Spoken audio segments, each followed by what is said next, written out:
at Philipsburg it's in their backyard, and that all of this, Westchester and the Bronx, belong to one family.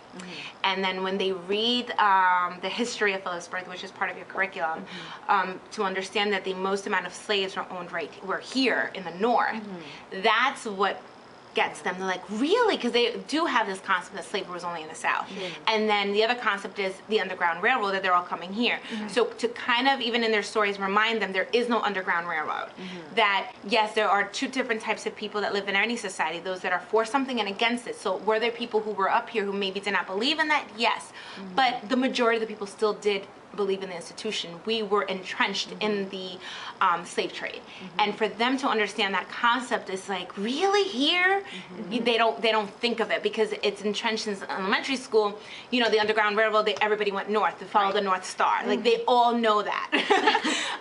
So to kind of take that and erase it basically and say, okay, that's later, but for the most part, we were entrenched in it, and here where you live, we had the most amount of slaves. So that is kind of where it was more eye-opening for them. But that reading is hard for them, actually. It's hard for them because it is more of a scholarly written document. So I have to actually break it up and do it in pieces. Like, each group does get a paragraph instead of having the whole thing, and then we discuss it as a whole, and then I ask them, well, what is your takeaway? What do you think was the most important? And that's what they all kind of gave me, was the fact that it was right here, and that they all go there in fourth grade as a field trip. So they go to Philipsburg. So when I talk about it, I go, what's the first thing you remember? Remember when you went in and you went into the kitchen, and what did you see when you went into the kitchen, right? The butter churning, and there was a big one, and then there was a little one. Why do you think the little one was there? So we talk about what were the things that they saw, what they remember. Do they remember? They do remember most of it, yes. Okay. They don't remember so much the whole concept of the slavery, which is what we focus on, because in fourth grade they're not thinking of that. Remember, like, they're just thinking it's colonial site, you know? And then I have to remind them, okay, well, now we're focusing on slavery, and that's how I introduce them. Actually, I talk about Philipsburg and their trip, and then I go into the inventory. Because then they look at the inventory, and they look at, you know, the order of importance and where they fall, the slaves as property on the top.